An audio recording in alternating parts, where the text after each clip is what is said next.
안녕하세요. 반갑습니다. 강교수의 간호TV입니다.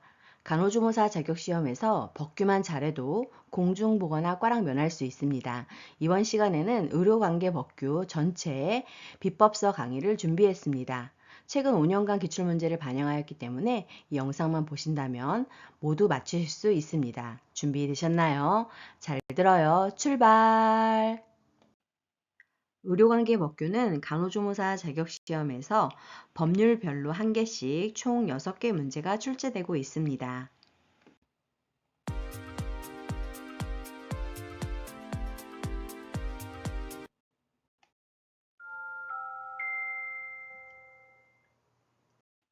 첫 번째로 의료법에 대해서 알아보도록 하겠습니다.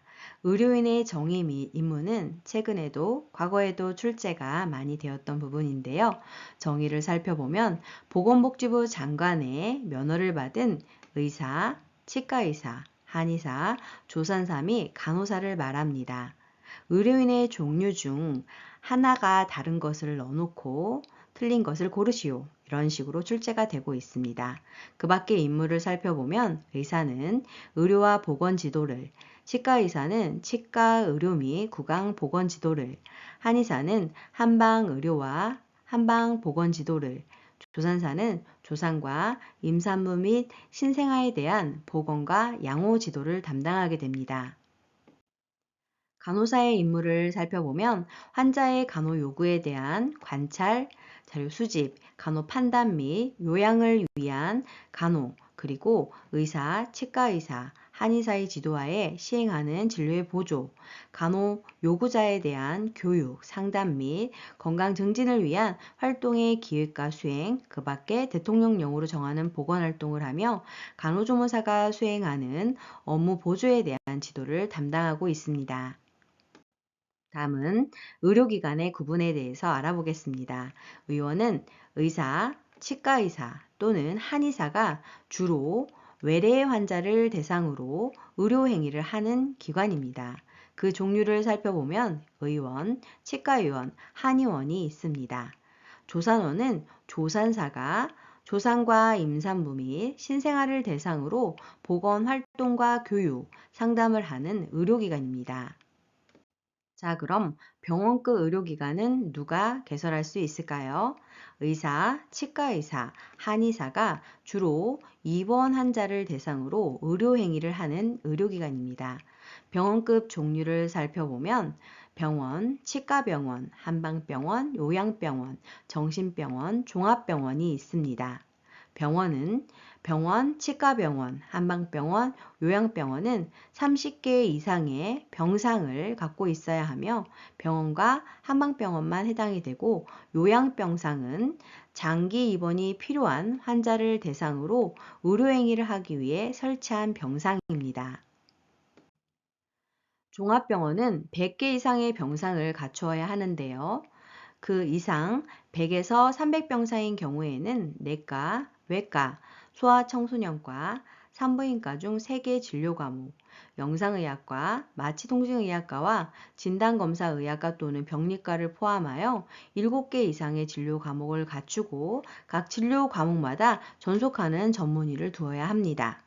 그리고 300병상을 초과하는 경우에는 내과, 외과, 소아청소년과, 산부인과, 영상의학과, 마취통증의학과, 진단검사의학과 또는 병리과, 정신건강의학과 및 치과를 포함한 9개 이상의 진료 과목을 갖추고 각 진료 과목마다 전속하는 전문의를 두어야 합니다. 그리고 상급 종합병원은 중증 질환에 대하여 난이도가 높은 의료행위를 전문적으로 하는 종합병원이라고 할 수 있는데요. 보건복지부령으로 정하는 20개 이상의 진료 과목을 갖추고 각 진료 과목마다 전속하는 전문의를 두어야 합니다. 그리고 상급 종합병원 지정은 보건복지부 장관이 상급 종합병원으로 지정받은 종합병원에 대하여 3년마다 평가를 실시하여 재지정 또는 지정 취소를 할 수 있습니다. 자, 이번에는 간호간병 통합 서비스 제공에 대해서 알아보겠습니다. 보건복지부령으로 정하는 입원 환자를 대상으로 보호자 등이 상주하지 아니하고 간호사, 간호조무사 및 그 밖의 간병 지원 인력에 의하여 포괄적으로 제공되는 입원 서비스를 말합니다. 의료인 결격 사유에 대해서 알아보도록 하겠습니다. 정신질환자가 해당 사항으로 다만 전문의가 의료인으로서 적합하다고 인정하는 사람은 그러하지 않습니다. 그리고 마약, 대마, 향정식성 의약품 중독자이거나 피성년 후견인, 피안정 후견인이 해당됩니다. 그 외에도 금고 이상의 형을 받고 그 집행이 끝나거나 그 집행을 받지 아니하기로 확정된 후 5년이 지나지 아니한 자, 금고 이상의 형의 집행 유예를 선고받고 그 유예 기간이 지난 후 2년이 지나지 아니한 자, 그리고 금고 이상의 형의 선고 유예를 받고 그 유예 기간 중에 있는 자는 결격 사유에 해당되겠습니다. 다음은 진단서 발급에 대해서 알아보도록 하겠습니다. 의사, 치과의사, 한의사가 아니면 진단서, 검안서, 증명서를 작성하여 환자 또는 검시를 하는 지방검찰청 검사에게 교부하지 못합니다. 다만 진료 중이던 환자가 최종 진료 시부터 48시간 이내에 사망한 경우에는 다시 진료하지 아니하더라도 진단서나 증명서를 내줄 수 있으며 환자 또는 사망자를 직접 진찰하거나 검안한 의사, 치과의사 또는 한의사가 부득이한 사유로 진단서, 검안서 또는 증명서를 내줄 수 없으면 같은 의료기관에 종사하는 다른 의사, 치과의사 또는 한의사가 환자의 진료기록부 등에 따라 내줄 수 있습니다.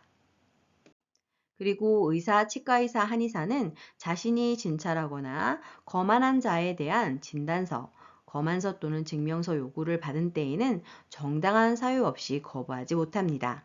그리고 의사, 한의사 또는 조산사는 자신이 조산한 것에 대한 출생, 사망 또는 사산 증명서 교부를 요구받은 때에는 정당한 사유 없이 거부하지 못하게 됩니다.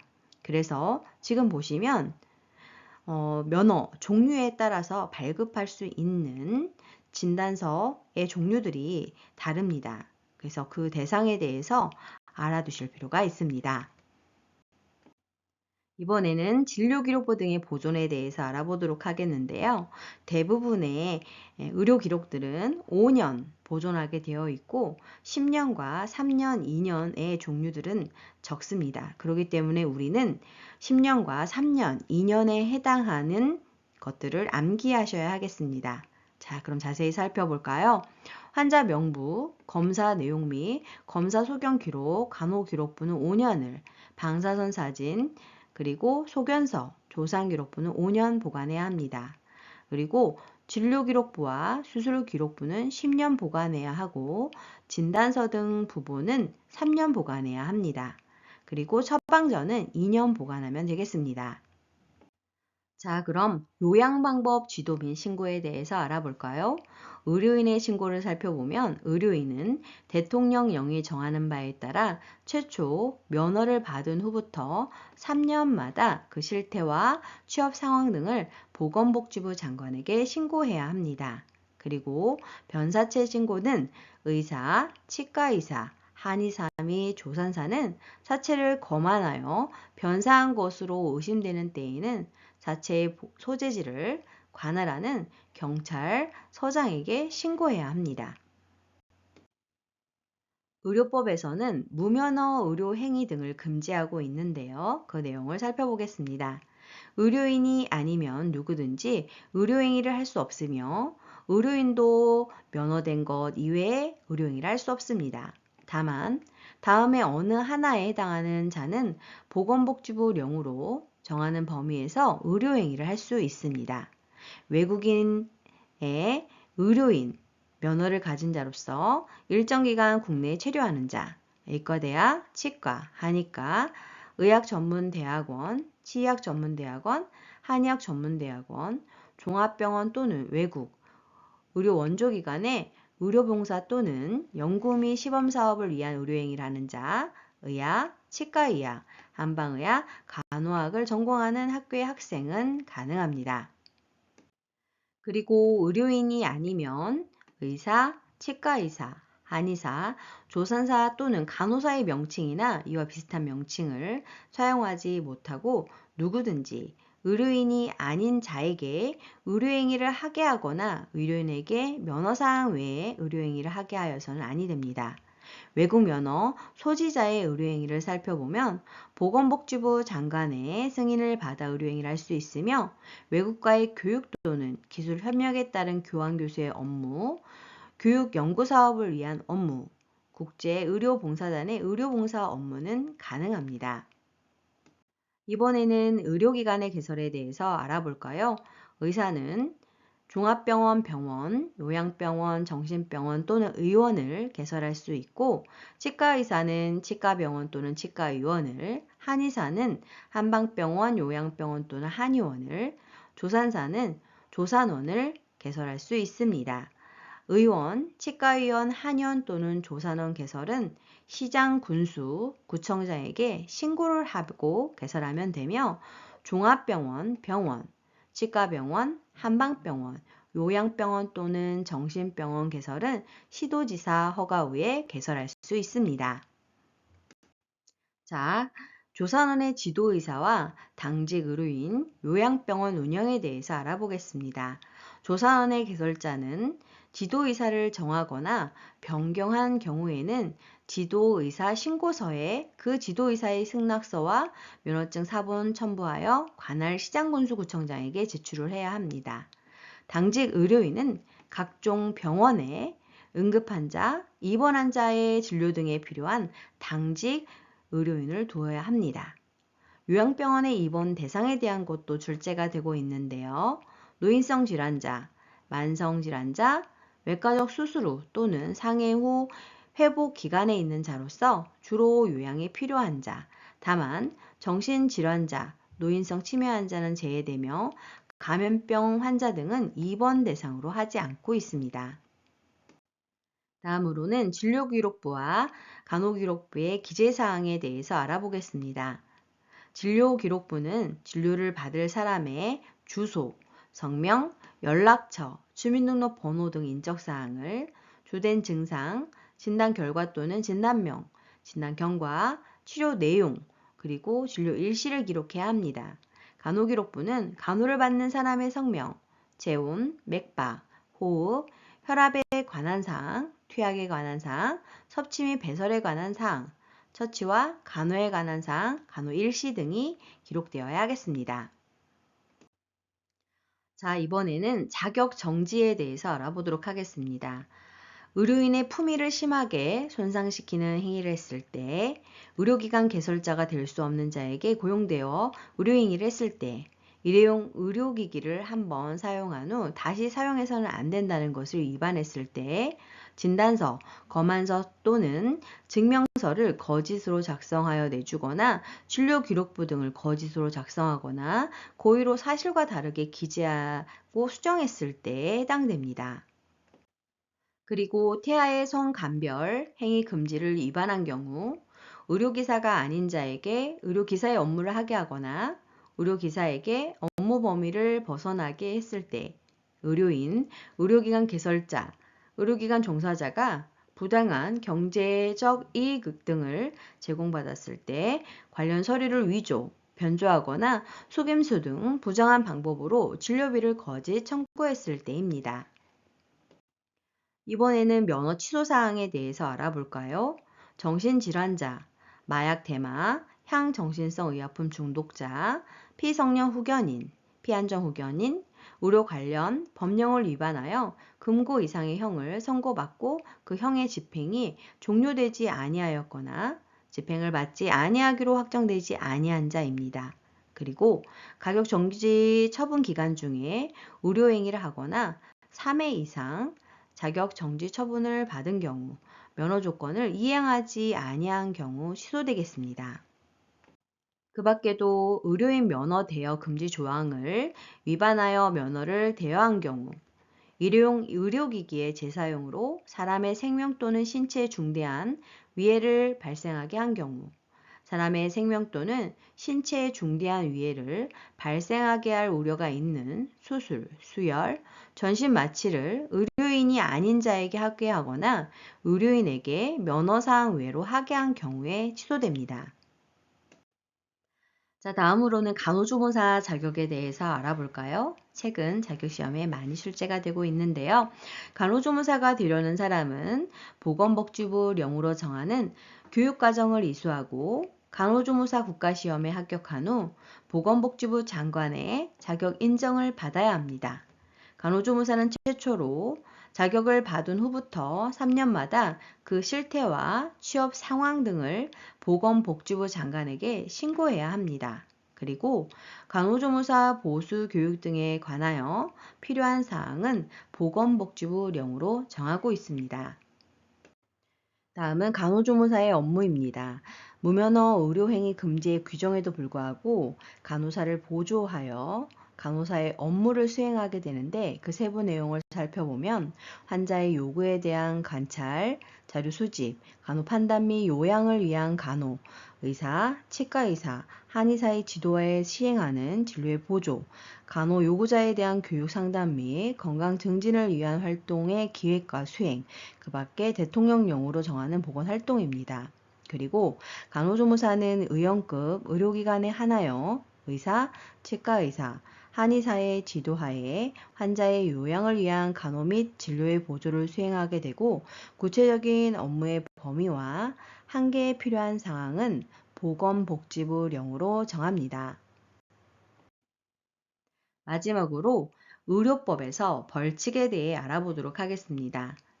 5년 이하의 징역이나 5천만 원 이하의 벌금에 해당하는 것들을 살펴보면 면허를 대여한 사람, 무면허 의료행위를 한 자, 의료인 아닌 자에게 의료행위를 하게 하거나 의료인에게 면허사항 외에 의료행위를 하게 한 자입니다.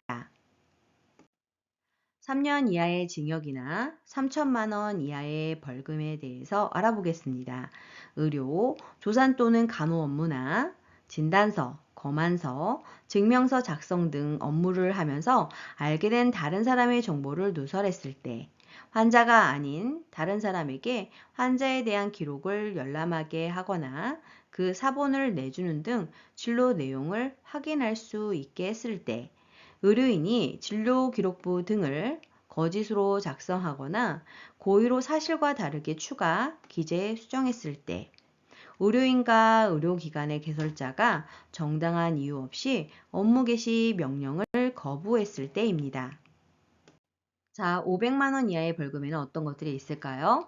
의료기관에서 나온 스탁물을 처리하겠다고 신고를 하지 아니하고 처리하거나 스탁물을 비위생적으로 보관 운반 처리한 자, 의료인이 환자나 환자 보호자 동의를 받지 않고 진료기록부를 송부했을 때, 의료인이 아니면서 의료인 또는 의료인과 비슷한 명칭을 사용한 자, 의료인이 의료법에 따라 의료기관을 개설하지 않거나 신고를 하지 않고 의료기관을 개설한 자, 당직 의료인을 두지 아니한 각종 병원, 의료기관 개설자가 될 수 없는 자에게 고용되어 의료행위를 한 자가 해당되겠습니다.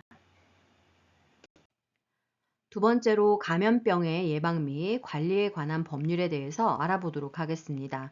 감염병의 정의 부분은 최근이나 과거 자격시험에서 다수 출제가 되었던 부분입니다.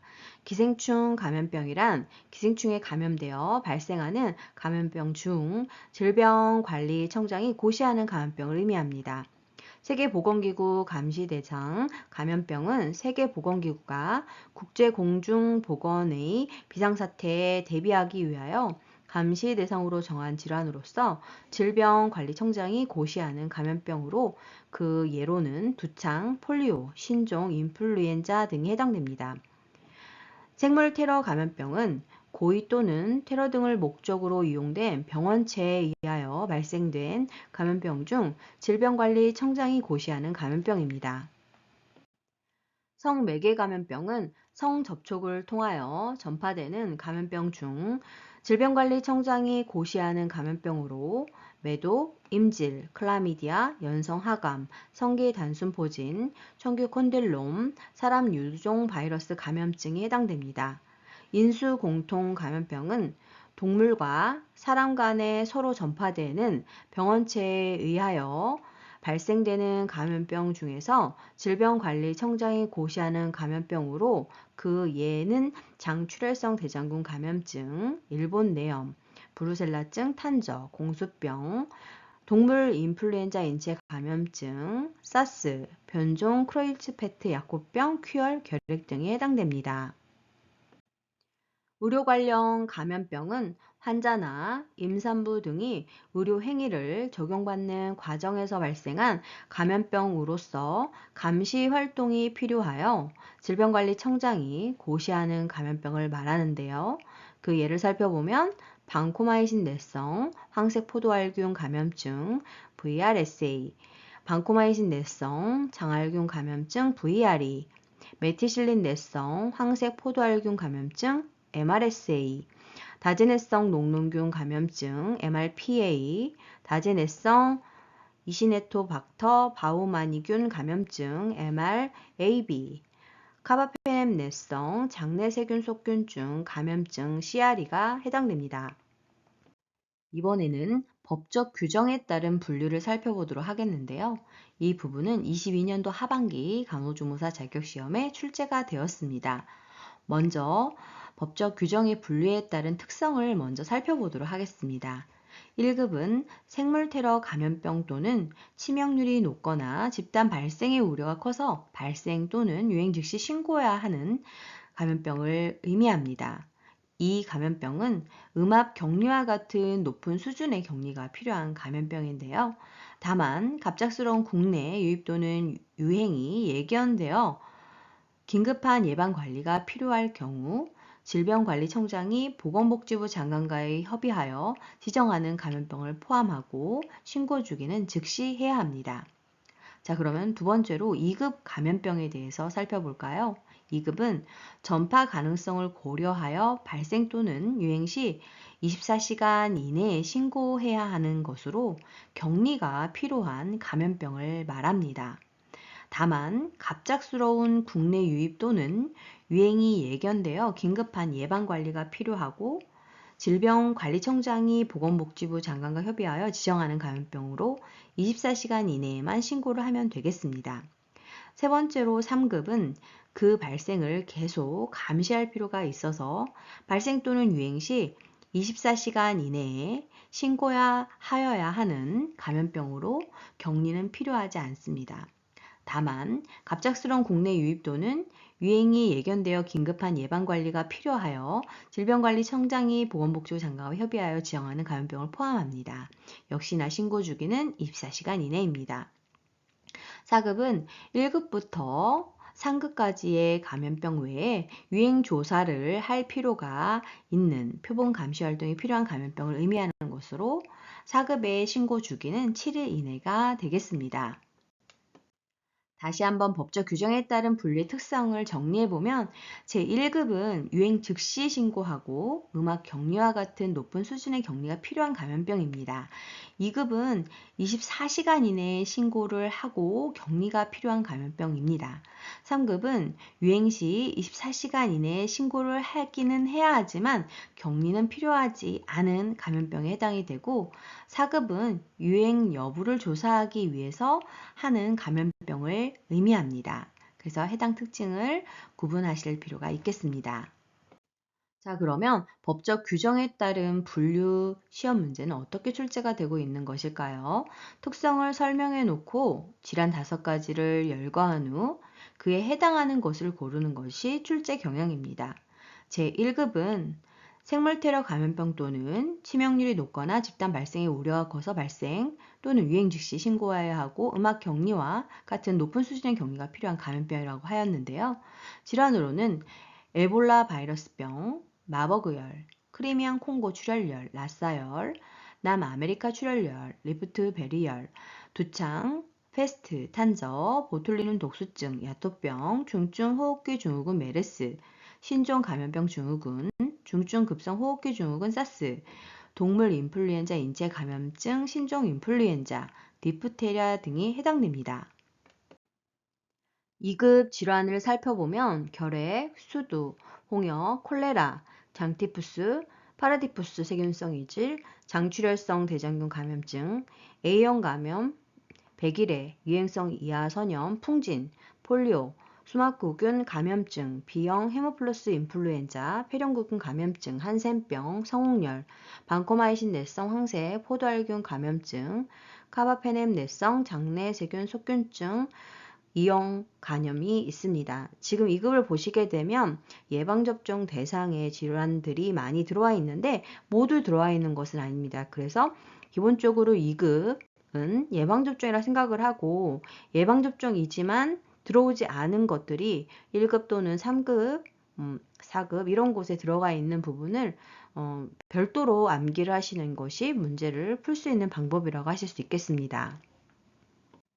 상급의 질환을 살펴보면 B형 간염, C형 간염, 파상풍, 말라리아, 레지오넬라증, 비브리오 폐혈증, 발진열, 발진티푸스, 쯔쯔 가무시증, 렙토스피라증이 있습니다. 지금 보시게 되면 병원체가 리케차인 것들이 지금 3급에 들어와 있는 것을 알 수 있습니다.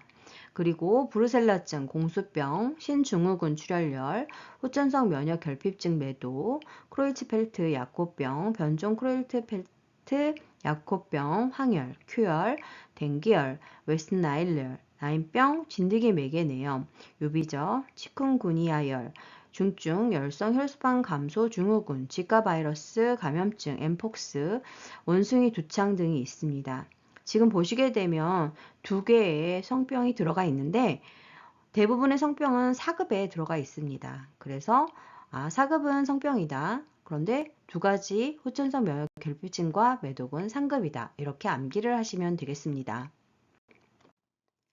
4급 질환에 대해서 보겠습니다. 코로나19 바이러스 감염증, 인플루엔자, 수족구병이 있고 그 외에도 기생충류인 회충, 편준증, 요충증, 간흡충증, 폐흡증증, 장흡증증이 있습니다. 이 외에도 성병류인 임질, 클라미디아, 연성하감, 성기 단순포진, 청규 콘들롬, 사람 유주동 바이러스 감염증이 있습니다. 그리고 항생제 내성 감염증이 들어가 있는데요. 방코마이신 내성 장알균, 메티실린 내성 황새 포도알균, 다지내성 녹농균, 다지내성 아시네토박터 바우마니균 감염증에 해당됩니다. 이 외에 두 가지는 3급에 들어가 있는 것을 암기하시면 되겠고요. 그리고 급성 호흡기 감염증, 해외 유입 기생충 감염증, 엔테로바이러스 감염 등이 해당됩니다. 자, 다음으로는 감염병의 예방 및 관리에 관한 법률에 사용되는 용어들을 살펴보도록 하겠는데요. 최근 자주 출제가 되고 있습니다. 감염병 환자는 감염병의 병원체가 인체에 침입하여 증상을 나타내는 사람으로서 감염병 환자 등의 진단 기준에 따른 의사, 치과의사 또는 한의사의 진단으로 보건복지부령으로 정하는 기관의 실험실 검사를 통해 확인된 사람을 말합니다. 감염병 의사 환자는 감염병 병원체가 인체에 침입한 것으로 의심이 되나 감염병 환자로 확인되기 전 단계에 있는 사람을 의미합니다. 병원체 보유자는 임상적인 증상은 없거나 감염병 병원체를 보유하고 있는 사람입니다. 감시는 감염병 발생과 관련된 자료 및 매개체에 대한 자료를 체계적이고 지속적으로 수집 분석 해석하고 그 결과를 제때 필요한 사람에게 배포하여 감염병 예방 및 관리에 사용되도록 하는 일체의 과정을 의미합니다. 역학조사는 감염병 환자 등이 발생한 경우 감염병의 차단과 확산 방지 등을 위하여 감염병 환자 등의 발생 규모를 파악하고 감염원을 추적하는 등의 활동과 감염병 예방접종 후 이상 반응 사례가 발생한 경우 그 원인을 규명하기 위해서 하는 활동을 의미합니다. 예방접종 후 이상 반응은 예방접종 후 그 접종으로 인하여 발생할 수 있는 모든 증상 또는 질병으로서 해당 예방접종과 시간적 관련성이 있다는 것입니다. 고위험 병원체는 생물 테러의 목적으로 이용되거나 사고 등에 의하여 외부에 유출될 경우 국민 건강에 심각한 위험을 초래할 수 있는 감염병 병원체로서 보건복지부령으로 정하는 것입니다. 관리 대상 해외 신종 감염병은 새로운 병원체에 의해 발생하여 국제적으로 보건 문제를 야기하고 국내 유입에 대비하여야 하는 감염병으로서 질병관리청장이 보건복지부 장관과 협의하여 지정하는 것입니다. 다음은 의사 등의 신고에 대해서 알아보도록 하겠습니다. 의사, 치과의사, 한의사는 감염병 환자 등을 진단하거나 그 사체를 검안한 경우 소속 의료기관의 장에게 보고를 해야 합니다. 그리고 해당 환자와 그 동거인에게 질병관리청장이 정하는 감염 방지 방법을 지도하여야 합니다. 다만 의료기관에 소속되지 아니한 의사, 치과의사, 한의사는 관할 보건소장에게 신고해야 합니다. 감염병 환자 등의 명부 작성 및 관리에 대해서 알아보겠습니다. 보건소장은 감염병 환자 등의 명부를 작성하여 3년간 보관을 해야 합니다. 그리고 보건소장은 예방접종 후 이상 반응자의 명부 작성을 한 후 10년간 보관해야 합니다. 다음은 필수 예방접종에 대해서 알아보도록 하겠습니다. 특별자치도지사 또는 시장군수구청장은 디프테리아, 폴리오, 백일해, 홍역, 파상풍, 결핵, 비형간염, 유행성 이하선염, 풍진, 수두, 일본내염, B형 헤모필러스 인플루엔자, 폐렴구균, 인플루엔자, A형 간염, 사람 유종 바이러스 감염증, 그리고 그 밖에 질병관리청장이 감염병의 예방을 위해 필요하다고 인정하여 지정하는 감염병에 대해서는 관할보건소를 통해서 필수 예방접종을 실시해야 합니다. 해당 질환을 살펴보면 장티푸스, 신증후군 출혈열도 포함됩니다. 예방접종 공고는 특별자치도지사 또는 시장군수구청장이 임시 예방접종을 할 경우 예방접종의 일시 및 장소, 예방접종의 종류, 예방접종을 받을 사람의 법인을 정해서 미리 공고해야 합니다. 그래서 공고를 해야 하는 내용이 어떤 것인지, 누가 하는 것인지를 알아두셔야 합니다. 그리고 예방접종서의 발급은 질병관리청장, 특별자치도지사 또는 시장군수구청장이 필수 예방접종 또는 임시 예방접종을 받은 사람 본인 또는 법정 대리인에게 보건복지부령으로 정하는 바에 따라 발급해야 합니다. 감염병의 예방 조치에 대해서 알아보겠습니다. 질병관리청장, 시도지사, 시장군수구청장이 하는 것으로 관할 지역에 대한 교통의 전부 또는 일부를 차단하는 것, 감염병 전파, 위험성이 있는 음식물의 판매 수령을 금지하고 식물 폐기 처분하는 것, 상하수도 우물, 쓰레기장, 화장실 신설, 개조, 변경, 폐지, 사용 금지를 하는 것, 위생해충 구제 또는 구제 시설 설치, 어로 수영 또는 일정한 우물의 사용을 제한하는 것, 감염병 유행 기간 중 의료인, 의료업자 및 그 밖에 필요한 의료관계 요원을 동원하는 것 등에 해당되겠습니다. 그리고 식수를 사용하지 못하게 하려면 그 사용기간 동안 별도로 식수를 공급하여 하며 그 사실을 주민에게 미리 알려야 하는데 이 업무는 시도지사, 시장군수구청장이 하는 업무입니다. 이번에는 감염병의 예방 및 관리 법률에 따른 벌칙에 대해서 알아보도록 하겠습니다. 1년 이하의 징역 또는 1천만 원 이하의 벌금에는 감염병 의심자를 적당한 장소에 일정한 기간 입원 또는 격리시키는 것에 따른 입원 또는 격리 조치를 위반한 자입니다. 300만 원 이하의 벌금으로는 업무 종사의 일시 제한을 위반하여 일반인과 접촉하는 일이 많은 직업에 종사하는 자와 감염병 환자 등을 직업에 고용한 자, 소독업 신고를 하지 아니하거나 거짓이나 그 밖의 부정한 방법으로 신고하고 소독업을 영위한 자입니다. 200만 원 이하의 벌금에는 감염병 의심 시체에 대한 해부 명령을 거부한 자, 예방접종 증명서를 거짓으로 발급한 자, 예방접종에 관한 역학조사를 거부, 방해 또는 기피한 자가 해당되겠습니다. 3장 정신건강 증진 및 정신질환자 복지 서비스 지원에 관한 법률에 대해서 요점 정리를 하도록 하겠습니다. 목적은 정신질환의 예방, 치료, 정신질환자의 재활, 복지, 권리 보장과 정신건강 친화적인 환경 조성에 필요한 사항을 규정함으로써 국민의 정신건강 증진 및 정신질환자의 인간다운 삶을 영위하는 데 이바지함을 목적으로 하고 있습니다. 정의는 최근 자격시험에서 자주 출제가 되고 있는 부분인데요. 같이 알아볼까요? 정신질환자는 망상, 환각, 사고나 기분 장애 등으로 인하여 독립적으로 일상생활을 영위하는 데 중대한 제약이 있는 사람입니다. 정신건강복지센터는 정신건강증진시설, 사회복지시설, 학교 및 사업장과 연계체계를 구축하여 지역사회에서의 정신건강증진 사업 및 정신질환자 복지 서비스 지원 사업을 하는 기관 또는 단체입니다. 정신건강증진시설에는 정신의료기관, 정신요양시설 및 정신재활시설이 있습니다. 정신요양시설은 정신질환자를 입소시켜 요양 서비스를 제공하는 시설입니다. 정신재활시설은 정신질환자 또는 정신건강상 문제가 있는 사람 중 대통령령으로 정하는 사람의 사회 적응을 위한 각종 훈련과 생활지도를 하는 시설입니다.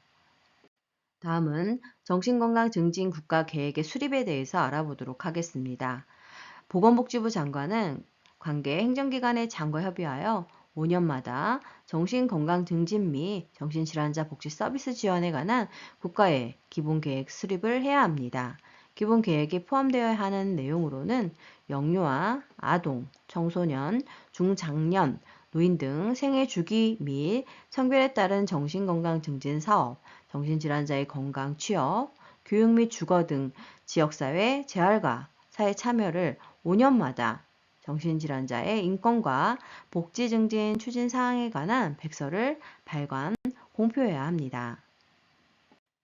보건복지부 장관은 5년마다 실태 조사를 해야 하는데요. 그 내용을 살펴보면 정신질환의 인구학적 분포, 유형률 및 유병 요인, 성별, 연령 등 인구학적 특성에 따른 정신질환의 치료 이력, 정신건강증진시설 이용 현황, 정신질환으로 인한 사회적, 경제적 손실, 정신질환자의 취업, 직업훈련, 소득, 주거, 경제상태 및 정신질환자에 대한 복지 서비스, 정신질환자 가족의 사회, 경제적 상황, 그 밖에 정신건강 증진에 필요한 사항으로서 보건복지부령으로 정하는 사항이 해당됩니다.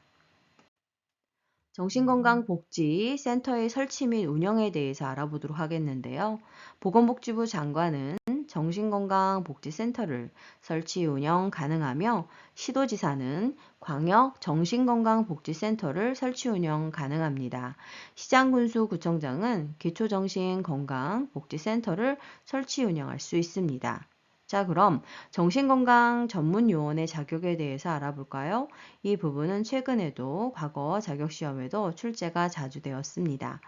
정신건강전문요원에는 정신건강임상심리사, 정신건강간호사, 정신건강사회복지사, 정신건강작업치료사 등이 해당됩니다. 보수교육 및 인권교육은 어떻게 받아야 하는 것일까요? 정신건강전문요원의 보수교육은 매년 12시간 이상을 받아야 하고 인권교육은 정신건강증진시설의 장과 종사자는 인권교육을 매년 4시간 이상 대면교육 또는 온라인 교육으로 받아야 합니다. 정신질환자의 보호 의무자가 될 수 없는 사람은 최근에 자주 출제가 되고 있는 중요한 부분입니다. 꼭 암기해 주세요. 피성년 후견인, 피한정 후견인, 파산 선고를 받고 복권되지 아니한 사람, 해당 정신질환자를 상대로 한 소송이 계속 중인 사람 또는 소송한 사실이 있었던 사람과 배우자, 미성년자, 행방불명자, 그 밖에 보건복지부령으로 정하는 부득이한 사유로 보호 의무자로서의 의무를 이행할 수 없는 사람이 해당됩니다. 다음은 정신질환자의 입원에 대해서 종류별로 알아보도록 하겠는데요. 종류별로 다양하게 자격시험에 출제가 되고 있습니다. 첫 번째로 자의입원입니다. 정신의료기관의 장은 자의입원 등을 한 사람이 퇴원 등을 신청한 경우에는 지체 없이 퇴원 등을 시켜야 합니다.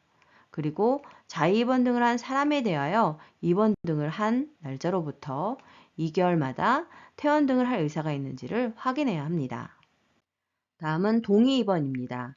정신질환자는 보호 의무자의 동의를 받아 보건복지부 령으로 정하는 입원 등 신청서를 정신의료기관 등의 장에게 제출함으로써 그 정신의료기관 등의 입원 등을 할 수 있습니다. 정신의료기관 등의 장은 입원 등을 한 정신질환자가 퇴원 등을 신청한 경우에는 지체 없이 퇴원시켜야 합니다.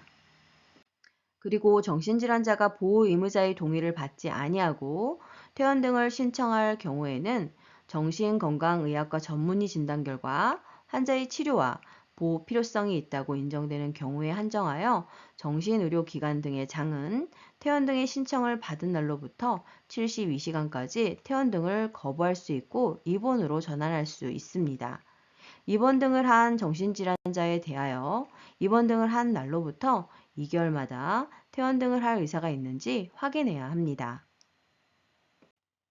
이번에는 보호 의무자에 의한 입원에 대해서 알아보도록 하겠습니다. 최근 자주 출제가 되고 있는 영역인데요. 정신의료기관의 장은 정신질환자의 보호 의무자 2명 이상이 신청한 경우로서 정신건강의학과 전문의가 입원 등이 필요하다고 진단한 경우에만 해당 질환자를 입원시킬 수 있습니다. 이 경우 정신의료기관 등의 장은 입원 등을 할 때 보호 의무자로부터 보건복지부 령으로 정하는 바에 따라 입원 등 신청서와 보호 의무자임을 확인할 수 있는 서류를 받아야 합니다. 그리고 입원 등의 기간은 최초로 입원 등을 한 날로부터 3개월 이내로 해야 합니다. 자, 그럼 응급 입원은 어떻게 하는 것일까요? 정신질환자로 추정되는 사람으로서 자신의 건강 또는 안전이나 다른 사람에게 해를 끼칠 위험이 큰 사람을 발견한 사람은 그 상황이 매우 급박하여 입원 등을 시킬 시간적 여유가 없을 때에는 의사와 경찰관의 동의를 받아서 정신의료기관에 그 사람에 대한 응급 입원을 의뢰할 수 있습니다.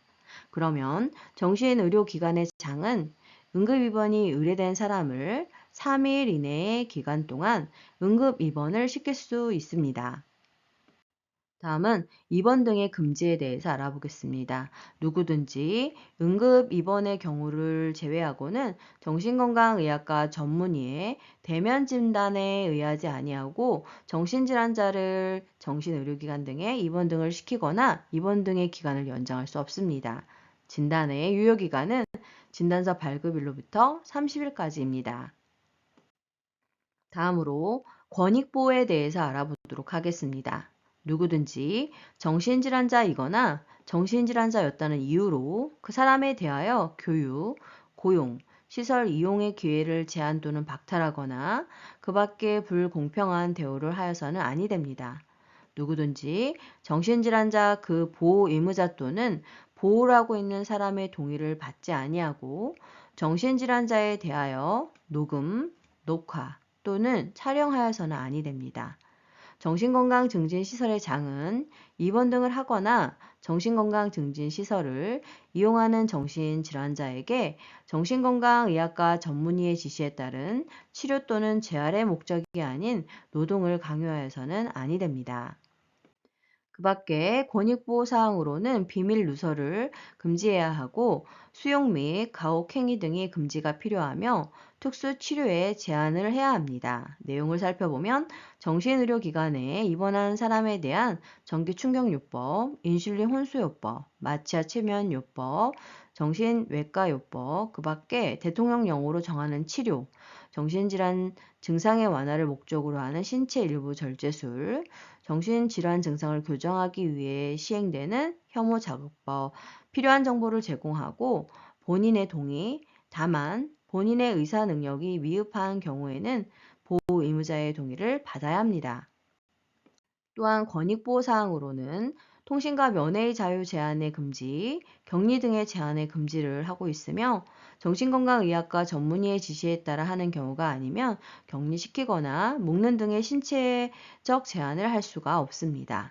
신체적 제한에 대한 기록을 살펴보면 정신의료기관 등의 장이 입원 등을 한 사람에 대하여 격리하거나 묶는 등의 신체적 제한을 가하는 경우에는 사유 및 내용, 병명 및 증상, 개시 및 종료의 시간, 지시자 및 수행자의 사항을 진료기록부에 기재해야 합니다. 자, 그럼 작업 치료는 어떻게 하는 것일까요? 작업은 입원 등을 한 사람 본인이 신청하거나 동의한 경우에만 정신건강의학과 전문의가 지시하는 방법에 따라 시켜야 하는데요. 그리고 직업훈련 지원을 살펴보면 국가 또는 지방자치단체는 정신질환으로부터 회복된 사람이 그 능력에 따라 적당한 직업훈련을 받을 수 있도록 노력하고 이들에게 적절한 직종을 개발, 보급하기 위하여 노력해야 합니다. 경제적 부담의 경감에 대해서 알아보겠습니다. 국가 또는 지방자치단체는 정신질환자와 그 보호 의무자의 경제적 부담을 줄이고 정신질환자의 사회 적응을 촉진하기 위해서 의료비의 경감, 보조나 그 밖에 필요한 지원을 할 수 있습니다. 4단원 결핵 예방법에 대해서 알아보도록 하겠습니다. 최근 자격시험에는 용어 정의가 자주 출제가 되고 있는데요. 꼭 암기해 두세요. 결핵은 결핵균으로 인하여 발생하는 질환을 말하고 결핵 환자는 결핵균이 인체 내에 침입하여 임상적 특징이 나타나는 자로서 결핵균 검사에서 양성으로 확인된 자입니다. 결핵 의사 환자는 임상적, 방사선학적 또는 조직학적 소견상 결핵에 해당하지만 결핵균 검사에서 양성으로 확인되지 아니한 자입니다. 전염성 결핵 환자는 결핵 환자 중 객담의 결핵균 검사에서 양성으로 확인되어 타인에게 전염시킬 수 있는 환자입니다. 잠복 결핵 감염자는 결핵에 감염되어 결핵 감염 검사에서 양성으로 확인되었으나 결핵에 해당하는 임상적, 방사선학적 또는 조직학적 소견이 없으며 결핵균 검사에서 음성으로 확인된 자입니다. 국가와 지방자치단체의 의무에 대해서 알아볼까요? 의무는 결핵 예방과 결핵 환자의 조기 발견 및 적절한 치료, 결핵 퇴치를 위한 조사 연구 등을 수행해야 합니다. 의료기관의 장 및 의사와 그 밖의 의료 업무 종사자의 의무를 살펴보면 국가와 지방자치단체가 실시하는 결핵관리 업무에 협조해야 합니다. 그리고 결핵의 날은 매년 3월 24일입니다. 자, 그럼 결핵관리 종합계획에 대해서 알아볼까요? 계획은 5년마다 실시가 되고 있으며 결핵통계사업은 질병관리청장이 결핵의 발생과 관리 실태에 대한 자료를 지속적이고 체계적으로 수집 분석하여 통계사업으로 실시하고 있습니다.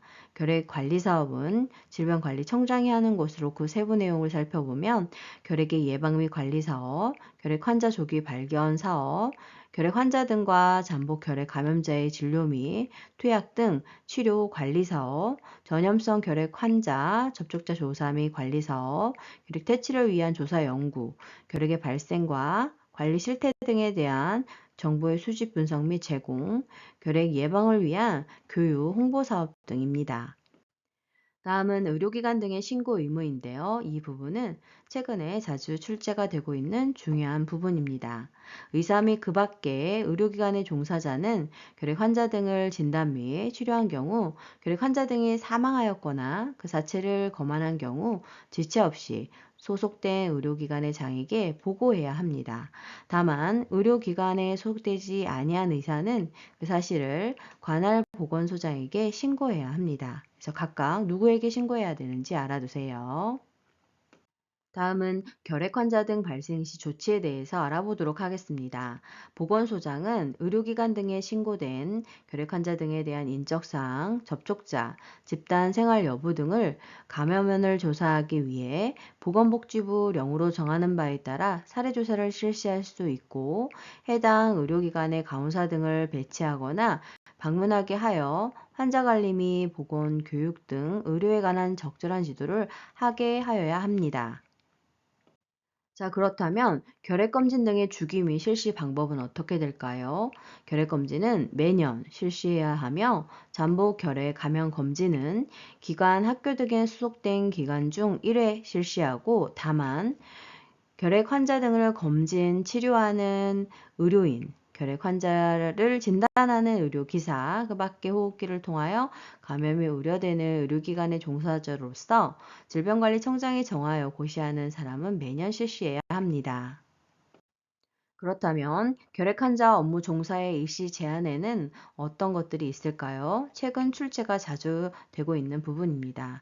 특별자치시장, 특별자치도지사 또는 시장군수구청장은 전염성 결핵 환자에 대하여 적게 업이나 그 밖에 사람들과 접촉이 많은 업무에 종사하거나 집단 생활시설에서 수행하는 업무에 종사하는 것을 보건복지부령으로 정하는 바에 따라 전염성 소실의 판정을 받을 때까지 정지하거나 금지하도록 명예합니다. 전염성 소실의 판정 절차는 객단 검사 결과에서 의사가 판정을 하게 되고 전염성 소실 판정을 받은 경우에는 업종 업무 종사 정지 및 금지 명령이 취소돼야 합니다. 다음은 이번 명령에 대해서 알아보도록 하겠습니다. 시도지사 또는 시장군수구청장은 결핵 환자가 동거자 또는 제3자에게 결핵을 전염시킬 우려가 있다고 인정될 때에는 결핵의 예방을 위하여 결핵 환자에게 일정 기간 보건복지부령으로 정하는 의료기관에 입원할 것을 명해야 합니다. 이번 명령에 대한 통지는 결핵 환자 또는 그 보호자에게 하며 이번 명령을 받은 자가 입원 신청을 할 때에는 정당한 사유 없이 입원을 거절하지 못합니다. 이번 명령을 거부한 자에 대한 조치를 살펴보도록 하겠습니다. 시도지사 또는 시장군수 구청장은 이번 명령을 거부한 경우 입원 치료 중 임의로 퇴원하거나 치료 중단 또는 무단 외출 등으로 공중에 결핵을 전파시킬 우려가 있는 경우 질병관리청장이 지정하는 의료기관에 격리 치료를 명해야 합니다. 전염성 결핵 환자 접촉자 관리는 그럼 어떻게 해야 될까요? 특별자치시장, 특별자치도지사 또는 시장군수 구청장은 전염성 결핵 환자와 접촉하여 결핵에 감염되기 쉬운 가족 및 최근 접촉자 또는 전염성 결핵 환자가 소속된 학교, 군부대, 사회복지시설 및 사업장 등의 집단 생활시설에서 생활을 같이 하는 자에게 결핵 검진 등을 실시하도록 해야 합니다. 다음으로는 결핵 예방법의 벌칙에 대해서 알아보도록 하겠습니다. 3년 이하의 징역 또는 3천만 원 이하의 벌금 부분은 최근 시험 문제에 자주 출제가 되었는데요. 결핵 관리 업무에 종사하는 자 또는 종사하였던 자가 업무상 알게 된 환자의 비밀을 누설한 경우에 해당이 됩니다. 그 밖에도 2년 이하의 징역 또는 2천만 원 이하의 벌금에는 의료기관의 장이 정당한 사유 없이 결핵 환자의 입원을 거절한 경우 1천만 원 이하의 벌금은 전염성 결핵 환자의 전염성 소실 판정을 받을 때까지 업무 종사 정지 또는 금지 의무를 위반한 경우입니다. 5단원 구강보건법에 대해서 알아보도록 하겠습니다. 목적은 국민의 구강 질환을 예방하고 구강 건강을 증진함을 목적으로 하고 있습니다. 용어 정의를 살펴보도록 하겠는데요. 이 부분은 최근 자격시험에 자주 출제가 되고 있는 중요한 영역입니다. 꼭 암기해 주세요. 구강보건사업은 구강질환의 예방, 진단, 구강건강에 관한 교육, 관리 등을 함으로써 국민의 구강건강을 유지, 증진시키는 사업입니다. 수돗물 불소농도 조정 사업은 치아 우식증, 즉 충치 발생을 예방하기 위하여 상수도 정수장 또는 수돗물 저장소에서 불소 화합물 첨가 시설을 이용하여 수돗물의 불소 농도를 적정 수준으로 유지 조정하는 사업입니다. 구강관리용품은 구강 질환을 예방하고 구강 건강의 증진 및 유지 등의 목적으로 제조된 용품으로서 보건복지부 장관이 정하는 것입니다. 자, 그럼 구강보건사업 기본계획 수립에 대해서 알아볼까요? 보건복지부 장관은 구강보건 사업의 효율적 추진을 위해서 5년마다 구강보건 사업에 관한 기본계획을 수립해야 합니다. 그 내용을 살펴보면 구강보건에 관한 조사, 연구 및 교육사업, 수돗물 불소농도 조정 사업, 학교 구강보건 사업, 사업장, 노인, 장애인 구강보건 사업, 임산부, 영유아 구강보건 사업, 구강보건 관련 인력의 역량 강화에 관한 사업, 그 밖에 구강보건 사업과 관련하여 대통령령으로 정하는 사업입니다. 보건복지부 장관은 기본계획을 수립하거나 변경하려는 경우에는 관계 중앙이전 기관의 장과 미리 협의를 해야 하며 다만 대통령령으로 정하는 경미한 사항을 변경하는 경우에는 협의하지 아니할 수 있습니다. 구강보건 사업 세부계획 및 시행계획 수립 시행에 대해서 살펴보면 특별자치시장, 특별시장, 광역시장, 도지사, 특별자치도지사는 매년 실시해야 하고 시장군수 구청장은 매년 기본계획 및 세부계획에 따라 구강보건 사업에 관한 시행계획을 수립 시행하며 학교 구강보건 사업은 해당 교육감 또는 교육장과 미리 협의해야 합니다. 자, 그럼 구강건강 실태조사의 시기 및 방법에 대해서 알아볼까요? 질병관리청장은 보건복지부 장관과 협의하여 국민의 구강건강 상태와 구강건강 의식 등 구강건강 실태를 3년마다 조사하고 그 결과를 공표해야 합니다.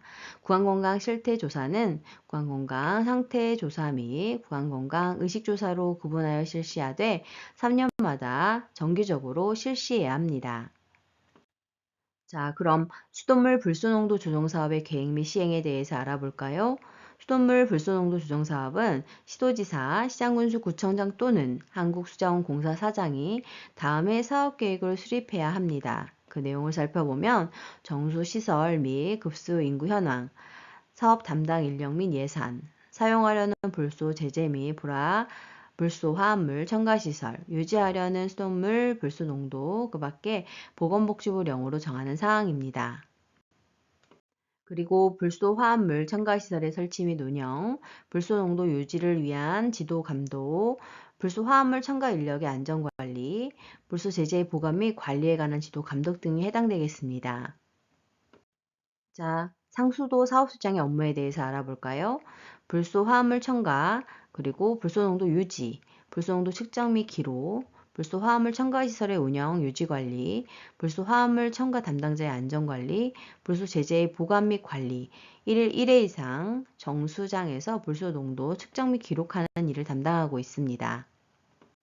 자, 그럼 보건소장의 업무는 무엇일까요? 불소 농도 측정 및 기록하는 일, 불소 화합물 첨가 시설의 점검, 수돗물 불소 농도 조정 사업에 대한 교육 및 홍보를 담당하고 있습니다. 이번에는 학교 구강보건 사업에 대해서 알아보도록 하겠습니다. 이 부분은 최근 자격시험에 자주 출제가 되었던 부분으로 중요하오니 꼭 암기해 주세요. 유치원과 초중등교육법에 따른 학교에서 하는 사업에는 구강보건교육, 구강검진, 칫솔질과 치실질 등 구강위생관리 및 지도 및 실천, 불소용의 양치와 치과의사 또는 치과의사의 지도에 따른 치과위생사의 불소 도포, 지속적인 구강건강관리가 해당되고 그 밖에 학생의 구강보건 사업의 원활한 추진을 위하여 그 학교가 있는 지역을 관할하는 보건소에 필요한 인력 및 기술의 협조 요청 등이 해당되겠습니다. 자, 이번에는 불소 용액의 농도에 대해서 알아볼까요? 이 부분도 최근 시험 문제에 자주 출제가 되고 있는 부분입니다. 치과위생사의 불소 도포에 따른 불소 용액 양치 사업에 필요한 양치 횟수는 매일 1회 또는 주 1회를 실시해야 하는데 매일 1회 양치 시 농도는 0.05%이고 주 1회 양치 시에는 0.2%입니다. 불소 도포 사업에 필요한 불소 도포 횟수는 6개월에 1회를 실시하면 되겠습니다. 다음은 사업장 구강보건 사업입니다. 산업안전보건법에 따라 사업장의 사업주가 보건교육 및 건강진단을 실시하는 때에는 대통령령으로 정하는 바에 따라 구강보건교육과 구강검진을 함께 실시해야 하는데요. 장애인 구강진료센터의 설치를 살펴보면 보건복지부 장관은 중앙장애인 구강진료센터를 설치 운영해야 합니다.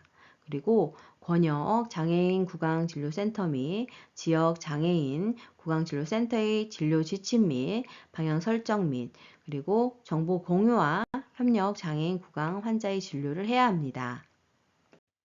노인 장애인 구강보건 사업은 어떻게 하는 것일까요? 국가 지방자치단체는 노인복지법에 따라 실시하는 건강진단과 보건교육의 구강검진과 구강보건교육을 포함해야 합니다. 그리고 노인복지시설 및 장애인복지시설을 이용하거나 입소하여 생활하는 노인 및 장애인 또는 재가노인 및 장애인을 대상으로 구강보건 사업을 실시해야 하고 홀로 사는 노인의 구강 건강을 위하여 노력해야 합니다. 자, 그럼 모자 영유아 구강보건 사업은 어떻게 하는 것일까요? 특별자치시장, 특별자치도지사, 시장군수구청장은 모자보건법에 따라 모자보건 수첩을 발급받은 임산부와 영유아를 대상으로 구강보건 교육 및 구강검진을 실시하고 그 결과를 모자보건 수첩에 기록 관리해야 합니다.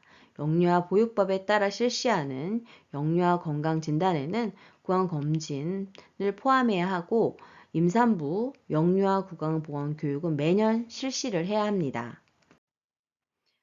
그리고 임산부와 영유아의 구강 검진을 살펴보면 임산부는 치아 우식증, 충치 상태, 치주질환, 잇몸병 상태, 치아 마모증 상태, 그 밖에 구강 질환 상태를 살펴보아야 하고 영유아는 치아 우식증, 충치 상태, 치아 및 구강 발육 상태, 그 밖에 구강 질환 상태를 검진해야 합니다. 6단원 혈액관리법의 용어 정의를 알아보도록 하겠습니다. 최근 자격시험에 용어 정의가 자주 출제가 되고 있는데요. 혈액관리법은 아직 덜 출제가 되었기 때문에 이 부분이 나올 수도 있습니다. 잘 알아두세요. 혈액은 인체에서 채활한 혈금이 혈장이며 혈액관리 업무는 수혈이나 혈액 제제의 제조에 필요한 혈액을 채열, 검사, 제조, 보존, 공급 또는 품질 관리하는 업무입니다. 혈액원은 혈액관리 업무를 수행하기 위하여 혈액원 개설의 허가를 받는 자이며 헌혈자는 자기의 혈액을 혈액원에 무상으로 제공하는 사람입니다. 특정 수혈 부작용은 수혈한 혈액 제제로 인하여 발생한 부작용으로서 보건복지부령으로 정하는 것입니다.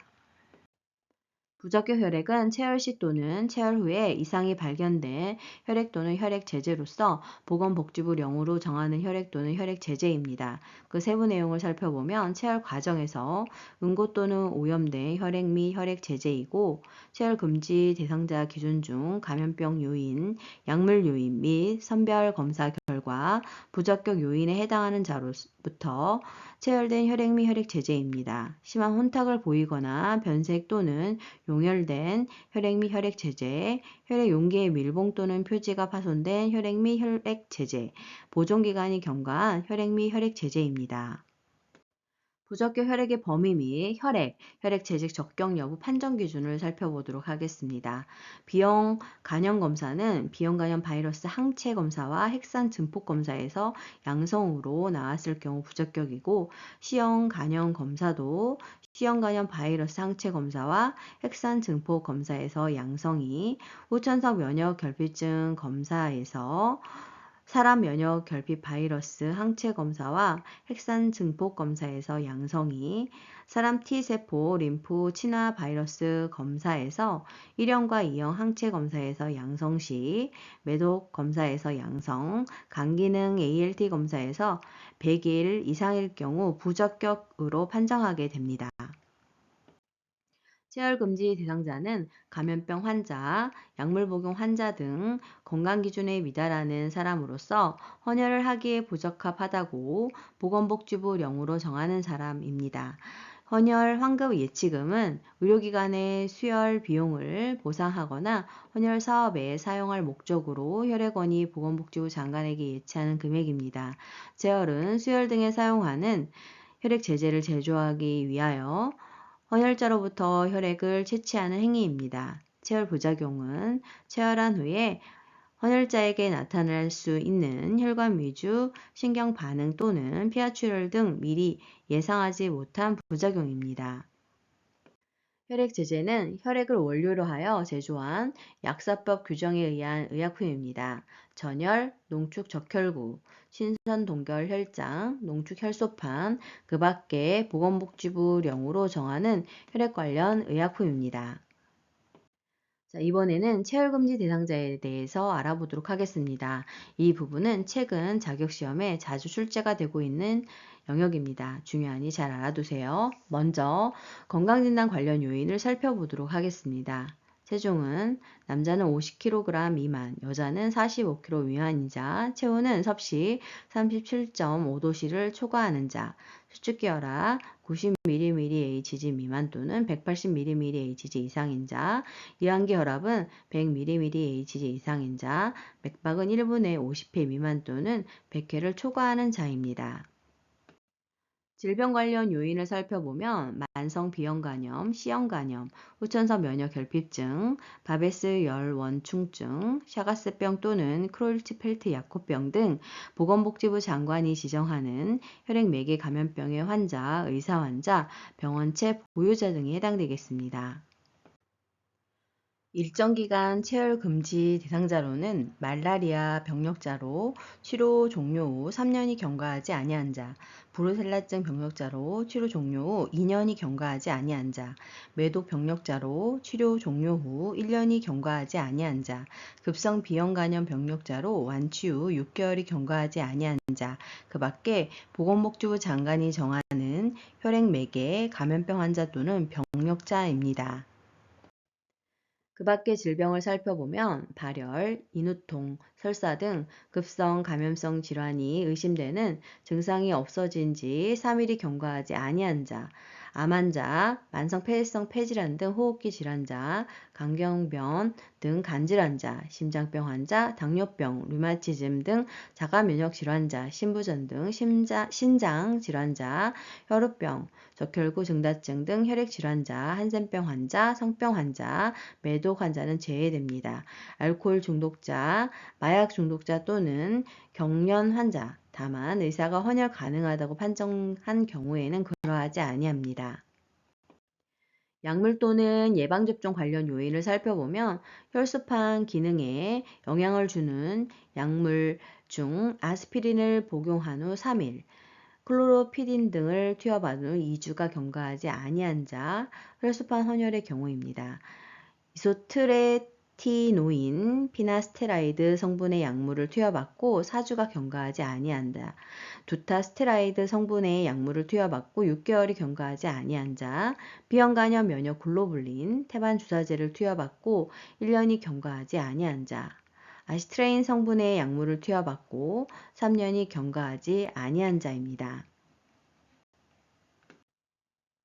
LL에틸레이트 성분의 약물을 투여받은 적이 있는 자, 소에서 유래한 인슐린을 투여받은 적이 있는 자, 뇌하수체 유래 성장 호르몬을 투여받은 적이 있는 자, 변종 크로일티펠트 야코병의 위험 지역에서 체열한 혈액의 혈청으로 제조된 진단 시약 등 투여자, 영구적 헌혈 제한이 필요하다고 보건복지부 장관이 고시하는 약물의 투여자는 영구 금지합니다. 예방접종 관련 체열 금지 대상자를 살펴보면 콜레라, 디프테리아, 인플루엔자, A형, B형 간염, 주사용 장티푸스, 주사용 소아마비, 파상풍 백일에, 일본 내염 신증후군 출혈열, 탄저, 공수병 예방접종을 받은 날로부터 24시간이 경과하지 않은 사람, 홍역, 유행성 이하 선염, 황열, 경구용 소아마비, 경구용 장티푸스 예방접종을 받은 날로부터 2주가 경과하지 않은 사람, 풍진, 수두 예방접종 또는 BC 접종을 받은 날로부터 4주가 경과하지 않은 사람입니다. 그 밖에 진료 및 처치 관련 요인을 살펴보도록 하겠습니다. 임신 중인 자 또는 분만 유산 후 6개월 이내인 자, 다만 본인이 출산한 신생아에게 수혈하고자 하는 경우에는 그러하지 아니합니다. 수혈 후 1년이 경과하지 아니한 자, 전열 체열일로부터 8주, 혈장 성분 체열, 혈소판 혈장 성분 체열 및 두단위 혈소판 성분 체열일로부터 14일, 백혈구 성분 체열 및 한단위 혈소판 성분 체열일로부터 72시간, 두단위 적혈구 성분 체열일로부터 16주가 경과하지 아니한 자, 과거 경막 또는 각막 이식을 받은 경험이 있는 자입니다. 선별검사 결과 부적격 요인으로는 과거 헌혈 검사에서 B형 간염 검사, C형 간염 검사, 후천성 면역 결핍증 검사, 사람 T세포, 림프, 친화, 바이러스 검사 및 그 밖에 보건복지부 장관이 별도로 정하는 혈액검사 결과 부적격 기준에 해당하는 자, 문진 결과 헌혈 불가로 판정된 자, 그 밖에 의사의 진단에 의하여 건강 상태가 불량하거나 체열이 부적당하다고 인정되는 자입니다. 다음으로는 혈액 관리 업무에 대해서 알아보도록 하겠습니다. 혈액 관리 업무를 할 수 있는 자는 의료기관으로 의원, 조산원, 병원, 종합병원이 해당되고 그 외에도 대한적십자사, 혈액제제 제조업자 등이 해당됩니다. 다만 혈액제제 제조업자는 혈액 관리 업무 중 체열을 할 수는 없습니다. 혈액 관리 업무를 하려는 자는 보건복지부령으로 정하는 기준에 적합한 시설 장비를 갖추어야 합니다. 자, 그러면 혈액원의 업무에 대해서 알아볼까요? 헌혈자의 신원 확인, 건강진단 등 체열 금지 대상자의 관리, 혈액의 안전성 확보, 혈액 사고 발생 조치, 혈액의 관리 등을 해야 합니다. 그 밖에도 혈액 관리 업무로 체열 업무, 혈액 제제의 보존, 공급 업무를 해야 하며 특정 수혈 부작용에 대한 조치, 특정 수혈 부작용 및 체열 부작용의 보상, 기록의 작성, 검사, 헌혈 증서의 발급 및 수혈 비용의 보상, 헌혈 환급 예치금 및 헌혈 환급 적립금, 개설 허가의 취소 등을 담당하게 됩니다. 이번에는 헌혈자의 건강진단에 대해서 알아보도록 하겠는데요. 이 부분 또한 자격시험에 자주 출제가 되고 있는 중요한 영역이니 잘 알아두세요. 문진, 시진 및 촉진을 하고 체온 및 맥박 측정, 체중과 혈압 측정, 빈혈 검사, 혈수판 개수 검수, 그리고 과거의 헌혈 경력 및 혈액 검사 결과와 체열 금지 대상자 여부를 조사하게 됩니다. 자, 그럼 혈액 등의 안전성 확보는 어떻게 할까요? 이 부분도 중요하니 잘 알아두세요. 혈액원 등 혈액 관리 업무를 하는 자는 검사 결과 부적격 혈액을 발견했을 때는 보건복지부령으로 정하는 바에 따라 폐기 처분하고 그 결과를 보건복지부 장관에게 보고해야 합니다. 다만 부적격 혈액을 예방접종의 약의 원료로 사용하는 등 대통령령으로 정하는 경우에는 그러하지 아니합니다. 자, 그러면 부적격 혈액의 폐기 처분 전 처리는 어떻게 해야 할까요? 부적격 혈액이 발견된 즉시 식별이 용이하도록 혈액 용기의 겉면에 그 사실 및 사유를 기재해야 합니다. 그리고 부적격 혈액은 적격 혈액과 분리하여 잠금 장치가 설치된 별도의 격리 공간에 보관해야 합니다. 자, 그럼 헌혈자의 혈액 정보 통보는 어떻게 할까요? 혈액원은 혈액 정보를 통보한 혈액을 공급하거나 폐기한 때에는 통보서에 기재하여 공급일 또는 폐기일로부터 7일 이내에 대한적십자사 회장에게 통보해야 합니다. 혈액이 부적격 혈액으로 분류되어 폐기 처분한 경우에는 혈액 제제의 폐기 일자와 폐기 사유를 작성해야 합니다. 자, 그러면 혈액의 관리는 어떻게 할까요? 혈액원 등은 체열 시의 혈액량, 혈액 관리의 적정 온도 등 보건복지부령으로 정하는 기준에 따라 혈액 관리 업무를 해야 합니다. 그리고 혈액원은 체열한 혈액에 안전하고 신속하게 공급하기 위하여 혈액 공급 차량을 운영할 수 있습니다. 혈액 공급 차량의 형태 표시 및 내부 장치 등에 관한 구체적인 사항은 보건복지부령으로 정해야 합니다. 혈액 관리 업무를 살펴보면 체열 업무는 1일 1회 체열량은 다음 한도의 110%를 초과하여서는 아니 됩니다. 살펴보면 전열 체열 시에는 400ml를 그리고 성분 체열일 때는 500ml를 두 종류 이상의 혈액 성분을 동시에 체열하는 다종 성분 체열일 때에는 600ml를 초과하여서는 안 됩니다. 다음은 혈액 제제의 보존 업무입니다. 혈액 제제의 보존 온도, 방법, 기간 등은 시행규칙 기준에 따라서 해야 하며 보존 온도를 유지하는 장치와 그 유지 온도를 기록하는 장치를 갖추어야 합니다. 그리고 혈액 제제의 부적격 여부를 주기적으로 검토해야 하고 이상이 없는 혈액 제제를 보존 중에 폐기하거나 변질시키지 말아야 합니다. 혈액 제제의 공급 업무를 살펴보겠습니다. 혈액 제제의 운송거리 및 시간을 고려하여 보존 온도를 유지할 수 있는 적절한 용기에 넣어 운송, 공급해야 합니다. 그리고 혈액원은 혈액 제제를 공급한 때에는 혈액 제제 운송 및 수령 확인서 2부를 작성하여 일부는 3년간 보관하고 일부는 혈액 제제를 수령하는 자에게 내주며 혈액 제제를 수령한 자는 해당 확인서를 역시나 3년간 보관해야 합니다. 자, 그렇다면 특정 수혈 부작용의 신고는 어떻게 할까요? 의료기관의 장은 특정 수혈 부작용 발생 사실을 확인한 날로부터 15일 이내에 해당 의료기관 소재지의 보건소장을 거쳐서 특별시장, 광역시장, 특별자치시장, 도지사, 특별자치도지사에게 특정 수혈 부작용 발생한 사실을 서식에 따라 신고해야 합니다. 다만 사망한 경우에는 지체 없이 신고해야 합니다. 그리고 혈액 관리 업무 심사평가는 정기 평가로 2년마다 실시하고 있습니다. 다음은 벌칙에 대해서 알아보도록 하겠습니다.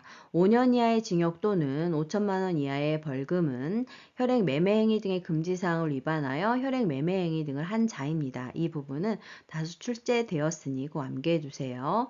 2년 이하의 징역 또는 2천만 원 이하의 벌금으로는 보건복지부령으로 정하는 기준에 적합한 시설 장비 등을 갖추지 아니한 자입니다. 마지막으로 간호조무사 및 의료유사업자에 대한 규칙을 알아보도록 하겠습니다. 목적은 간호조무사, 적골사, 침사, 구사의 자격과 업무의 한계 등에 필요한 사항을 규정함을 목적으로 하고 있고, 간호조무사 등의 업무 한계를 살펴보면 적골사는 뼈가 부러지거나 골절, 관절이 삐거나 겹질린 환자의 환부를 조정하고 회복시키는 응급처치 등 적골 시술행위를 하는 것이며, 침사는 경혈의 침 시술행위를 하는 것이고, 구사는 경혈의 뜸을 시술하는 것입니다. 적골사, 침사, 구사는 환자에 대하여 외과 수술을 하거나 약품을 투여하여서는 아니 됩니다. 간호조무사의 자격을 살펴보면 보건복지부 장관이 간호조무사 국가시험에 합격한 자에게 자격증을 발급하게 되고, 이 부분은 다수 출제가 된 적이 있습니다. 수고 많으셨습니다. 좋아요와 구독 꾹 알람 설정 눌러주시면 새로운 강의 동영상을 만나보실 수 있습니다. 감사합니다.